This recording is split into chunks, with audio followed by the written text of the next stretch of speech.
Eli Turner's voice was barely a whisper, cracked and trembling, like a secret caught between worlds. They're not just mocking us. They're keeping us. The room went silent right after, but the weight of those words clung to every corner, thick and suffocating. Then Eli was gone. No struggle, no trace, as if the shadows themselves swallowed him whole in a blink. Nobody else heard that name, he whispered.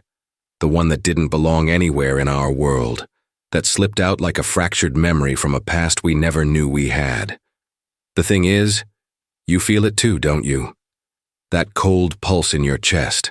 When the phone glitches and for a fleeting moment, your grandmother's voice, soft, haunting, impossible, floats through the static, calling out a warning you can't quite understand but instinctively know you must.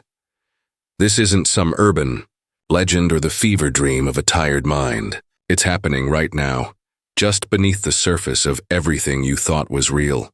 People once dismissed as human pets, relegated to mockery and experiment. But what if the joke was never on them? What if those who laughed last are the ones who've been waiting for the perfect moment to reveal the truth, to shatter the illusion that we're the masters here? And in that silence, in that vanishing breath of Eli Turner, the unthinkable truth waits, shifting in the darkness, ready to claw its way out, dragging all of us into something we weren't prepared to face.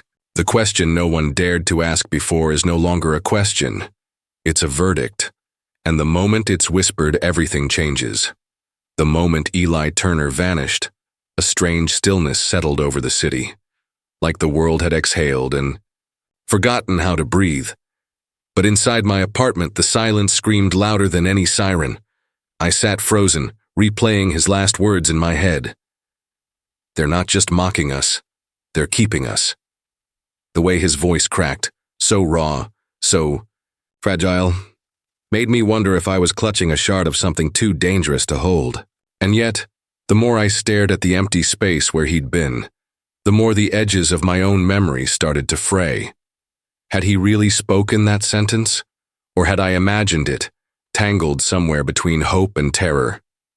The screen of my phone blinked, a brief static crackle cutting through the night's quiet, and for a heartbeat I swore I heard my grandmother's voice, soft, distant, unmistakably real, calling a name that wasn't mine. I rubbed my eyes, but the room didn't change. Still, the voice lingered like a ghost in the back of my mind, setting off a cascade of questions I didn't want to ask. Was this a glitch? A trick of my fraying nerves? Or something far older and darker trying to claw its way back through the noise? The lines between what I knew, what I remembered, and what I feared became impossible to untangle. That's when I found the recording. It was buried deep in Eli's phone, a file hidden beneath layers of code and passwords he had never shared. The timestamp was the exact moment he disappeared, but the audio didn't match the frantic silence I expected. Instead, there was only static, a low hum, like the earth itself was holding its breath. And beneath it, a faint whisper that twisted itself into a name I couldn't quite catch. The more I listened, the more my reality felt like a house of mirrors, fragmented, cracked, and impossible to navigate. Then there was Lena. She appeared one morning, a stranger claiming to have known Eli longer than anyone else, though her stories didn't align, shifting like sand slipping through my fingers. Her eyes held a kind of desperate urgency, like she was trying to pull me deeper into a truth I wasn't ready to face. Or maybe she wanted to bury me beneath lies so convincing they'd drown me whole. She told me Eli wasn't who I thought. He was that the people mocking human pets were just a symptom of something else, something embedded deep inside our minds, twisted and hidden in places where no one dared to look. But Lena's stories faltered under scrutiny. One moment she'd insist on details no one outside Eli's closest circle could know. The next, she'd contradict herself, her voice thick with emotion but her eyes betraying something else. Fear, guilt, or madness. I couldn't tell anymore. I wanted to trust her, but every word she spoke planted a seed of doubt, making me question my own grip on what was real. Was Eli really gone? Or was he trapped in some liminal space between madness and revelation, a prisoner of the very thing he'd tried to expose? Was Lena a lifeline, or another fragment of the same haunting puzzle? Late nights blurred into early mornings. I found myself scanning the news for any trace of Eli, but every lead twisted into dead ends, every name erased or replaced. Friends and strangers alike whispered about the real, unsolved mystery of the vanished man, but official channels dismissed it with cold efficiency. It was the kind of silence that screamed, the silence of what they don't want you to remember. Sleep became a stranger. When I closed my eyes, Eli's final whisper echoed through the darkness, the strange name slipping from his lips like a forbidden incantation. And sometimes, just on the edge of hearing, the hum returned, soft, relentless, like a heartbeat beneath the surface of reality, reminding me that the truth wasn't just hidden. It was hunting me. I'm left questioning everything I thought I knew, who I am, what I saw, and what lies beneath the surface of this carefully constructed world. Because sometimes the real horror isn't in the things we see disappear, but in the parts of ourselves we lose in the aftermath. And as the line between sanity and nightmare fades, I realize one thing for certain. They never wanted you to hear that name. And now that you have, nothing will ever be the same. The night I found the file, I thought the storm inside my head was finally breaking. There, hidden in a dusty corner of an obscure server no one knew existed, was a journal. Eli's voice etched in text, a breadcrumb trail leading me through the dark maze. His words spilled out with a clarity that almost made sense, as if the tangled whispers and fragments of memory I'd been wrestling with were suddenly connected by a single thread. I read how Eli uncovered a pattern, something beneath the surface, of what everyone called human pets. Not just mockery or control, but a twisted experiment, an elaborate game where reality itself was the prize. The journal described figures in shadows, always watching, always calculating, shaping events like a puppeteer with an invisible hand. Eli had named them, or at least tried to, a presence so ancient and vast it could slip in and out of minds, without leaving a trace. They weren't monsters of flesh or bone, but of perception, something that lived in the spaces between what we dared to see and what we forced ourselves to forget. For the first time, I felt like I was holding the hidden truth, the kind of revelation that shakes foundations and uproots certainties. I thought I had the key, the mystery uncovered. The journal ended with a location, a forgotten lab buried beneath the city, where Eli believed the experiments had originated. It was a place erased from every map, scrubbed clean from every memory. Driven by a strange mix of dread and desperate hope, I found the entrance, an unmarked door beneath a cracked sidewalk, hidden in the flickering shadow of a dead street lamp. Descending into the stale darkness, the air thickened with the scent of decay and forgotten secrets. My flashlight caught on rusted equipment and walls scrawled with strange symbols that pulsed faintly in the gloom, as if alive. Then I found it, a small, flickering monitor, still alive after years of neglect, playing a grainy video loop. I watched, breath caught tight in my chest. The footage showed a child, no older than 6, sitting in a sterile white room, staring at a screen. The child spoke a name that shattered something inside me, the same forbidden name Eli had whispered before he vanished. The voice was small, innocent, but the words held a weight I couldn't shake, like a prophecy spoken in a language I almost remembered. Behind the child, shadowed figures moved just out of focus, their faces never fully revealed, always watching, always waiting. The video ended abruptly as the child's eyes rolled back, and a low hum began to fill the room, the same sound I'd heard echoing in my phone's static and in the empty spaces of my mind. For a moment I was sure I had found the source of it all, the reason for Eli's disappearance, the name, the voice in the static. The pieces fit too perfectly to be coincidence. I felt a surge of relief, as if the nightmare might finally be named, understood, and stopped. The mystery, I thought, was finally solved. But then I noticed something in the corner of the frame, a symbol, carved faintly into the wall behind the child. a symbol I recognized from an old photograph buried deep in my family albums, the one I never looked at twice because the faces in it were too faded to connect to anyone real. The same symbol was there, scrawled in my own childhood home, etched in a corner where no one had told me to look, and then the memories came rushing in like a flood breaking through a dam. A memory glitch, an event from years ago, a night when the air felt thick with something unseen, a night I had blocked away because it was too terrifying, too inexplicable to hold in the daylight. I remembered a scream, muffled and distant, that no one else heard. I remembered my mother's eyes, wide and empty, as if she was staring past me at something no one else could see. I remembered a lullaby, but the words were wrong, twisted and broken, repeating a name I had never understood until now. It was the same name the child spoke, the same name Eli whispered before his disappearance. I realized then that this force, this presence, wasn't new. It had been watching me, watching us all along, lurking just beneath the surface of our lives, feeding on the fragments of memory we tried so hard to bury. The deeper truth I thought I uncovered wasn't an ending. It was a beginning. A door to something far more dangerous and intimate, something that didn't just haunt the city or the lab, but reached inside my own mind, twisting my past into a cage of shadows. The hum grew louder in my ears, no longer just a distant noise, but a pulse syncing with my heartbeat, reminding me that I wasn't crazy. They lied to me. The evidence I trusted, the stories I clung to, the reality I tried to piece together. It was all a carefully constructed illusion, a game played by something so old and patient it wore down our minds before revealing its face.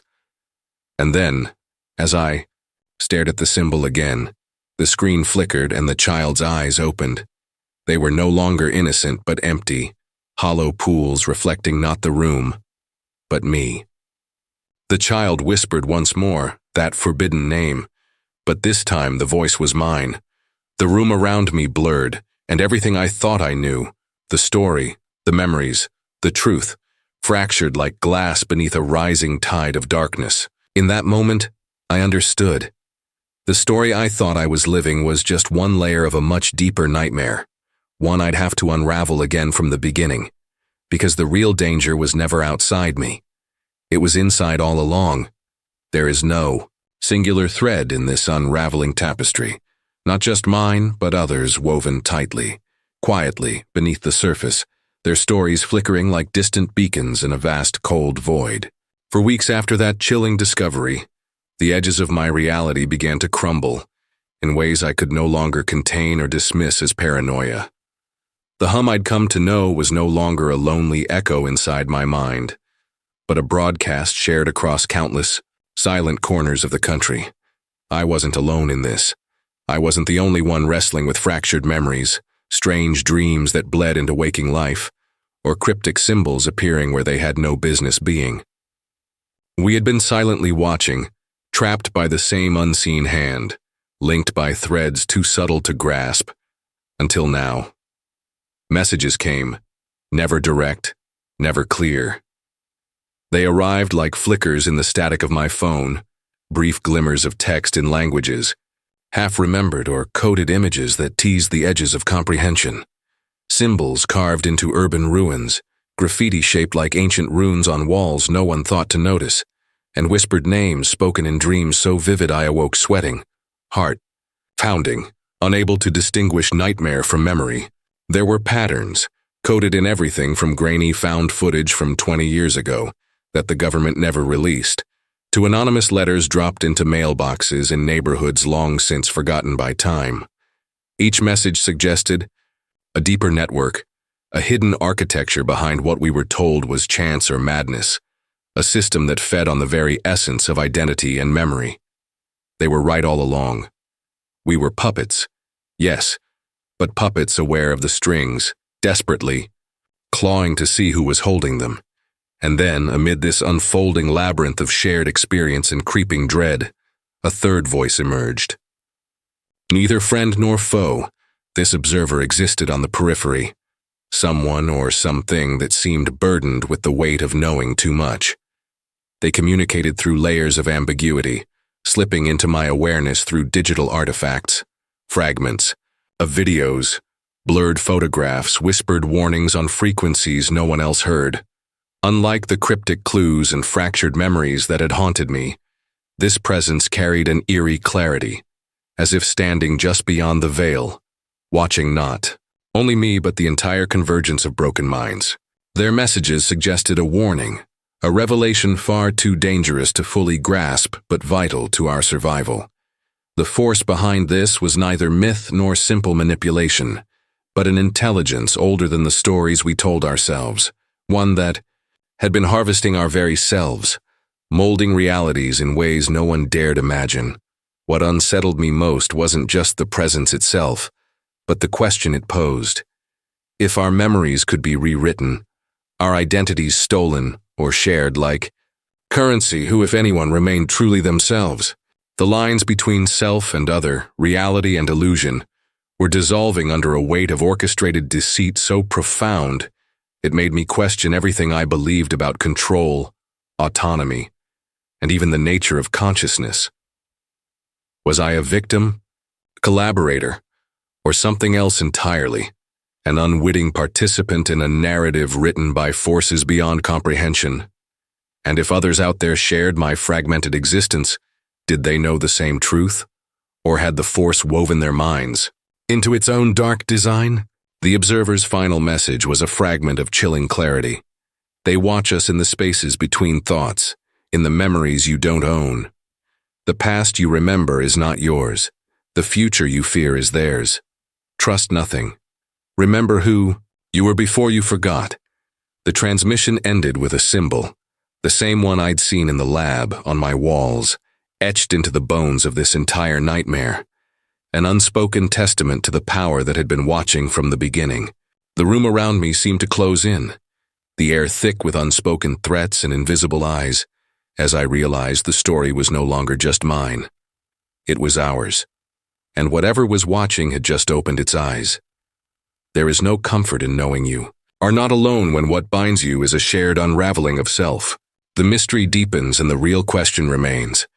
In a world where memories are stolen and realities fabricated, who can you trust when even your own mind becomes the enemy? The answers are buried somewhere beneath the hum, a call to those who listen closely, who see the hidden symbols, who dare to remember the truths they were never meant to know. Because this isn't just a story told anymore. It's a signal sent across the dark, a whispered warning that we have barely begun to decode. And as the screen flickers and fades, I know this is only the beginning. The watchers have been waiting, and now so have we. The room was colder than I remembered, the air thick with the weight of every question I'd tried to bury beneath the noise of my daily routine. The hum that never left, the flickers of memory that weren't mine, the faces that should have been strangers but felt like ghosts pressed against my skin. I sat alone, the faint glow of the computer screen casting shadows that seemed to move in rhythm with my breathing. It was here, in this small, fractured sanctuary, that I realized the mystery had shifted. It was no longer about what had happened, that vanished woman, the strange names whispered in dreams, the symbols carved into the edges of reality. No, now it was about why. Why had this fractured existence been forced upon me, upon all of us? What did this fractured nightmare reveal about what it meant to be human, when memory and identity were no longer sacred, when truth was a currency controlled by unseen hands? I remember the moment the full weight of that question hit me, when the last thread of certainty unraveled and left me naked before a terrifying choice. The observer's final message played in my mind like a haunting refrain. Trust nothing. Remember who you were before you forgot. But what if that who no longer existed? What if I was no longer a self but a vessel, a collection of stolen moments pieced together by forces beyond my control? And yet, even as doubt gnawed at my sanity, I knew something deeper was at stake.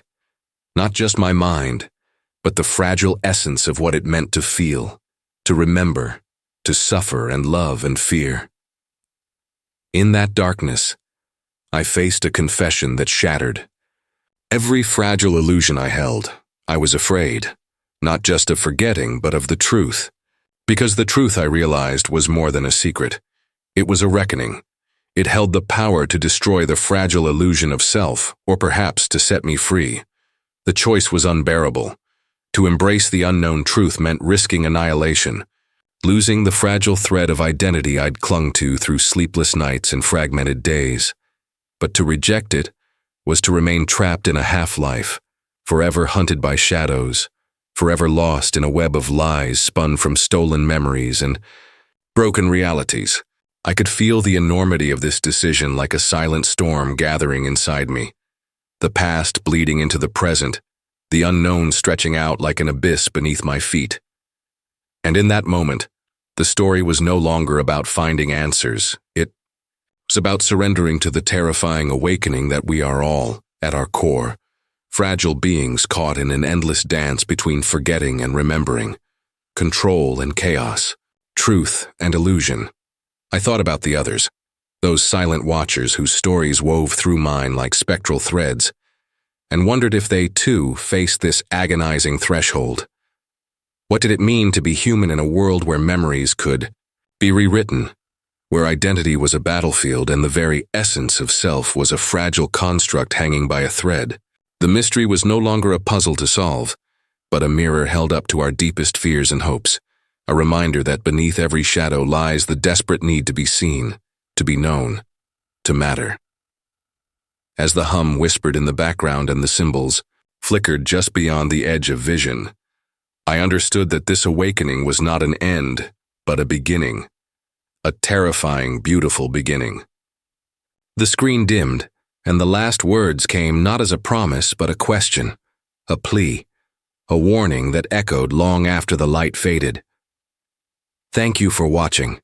Don't forget to like, share, and subscribe for stories you were never meant to.